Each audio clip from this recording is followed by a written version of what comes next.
আসসালামু আলাইকুম, welcome to Romana daily blog. সবাই কেমন আছেন? বৃষ্টির কারণে অনেক দিন বাগানে আসা হয় না, তো আজকে আমাদের বাড়ির পেছনের সাইডে কিছু ফল গাছ ছিল, তো ওগুলো দেখতে আসলাম। দেখি যে অনেকগুলা গাছ প্রায় মারা গিয়েছে, আর কিছু গাছে এরকম সুন্দর সুন্দর ফল ধরে আছে, দেশীয় পেয়ালা ফল।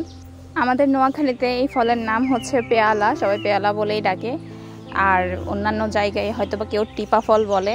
তারপরে চিটাগাংয়ে কি একটা জানি বলতো, পান্নাগুড়া না কি জানি একটা চিটাগাংয়ে বলতো। যখন চিটাগাংয়ে ছিলাম তখন দেখতাম এইগুলা, তখন ফার্স্ট খেয়েছিলাম, আম্মু বাজার থেকে নিয়ে আসতো। বাট আমাদের নোয়াখালীর ভাষায় পেয়ালা বলে, আর অনেকে এটাকে টিপা ফল বলে জানে, যেহেতু এটাকে হাতের তালুতে মানে টিপে টিপে টিপে টিপে সফট করে নরম করে তারপরে খেতে হয়। তো আজকে আমি এগুলাকে ভর্তা করব, মানে মাখাবো লবণ মরিচ দিয়ে। তো এটাই আপনাদের সাথে শেয়ার করব।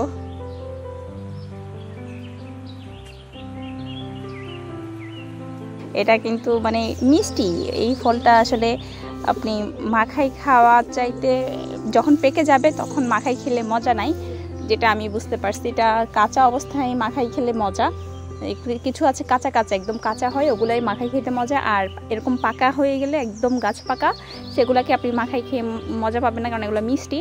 আর ভেতরে এতগুলা বিচি দেখছেন, এটা ভেতরে পুরো বিচিতে ভর্তি, একদম লাইক করমচা যেমন ঠিক ওই রকম, শুধু করমচা টক হয়, এটা পাকলে মিষ্টি, এতটুকুই ডিফারেন্ট। তবে এর চামড়াটা এতটাই শক্ত, মানে এটা রাবারের মতো, চাবানোর পরে এটা রাবারের মতো লাগে।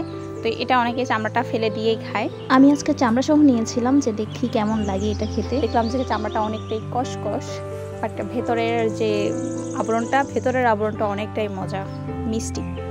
তো এই যে আমার মডেল চলে আসছে খাওয়ার জন্য, সে তো খেয়ে পুরা ফিদা হয়ে গেছে, তার জীবনে এটাই প্রথমবার খাওয়া। সে আবার বোনকেও ডেকে আনতেছে খাওয়ার জন্য।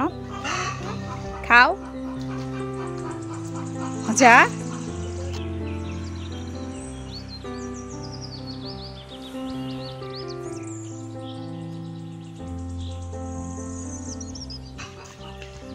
মজা মজা ওই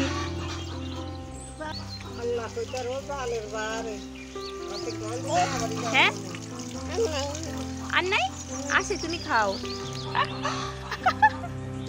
মজা আবার করো তো, কেমনে করে?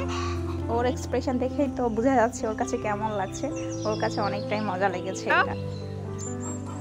মজা, ওয়াও।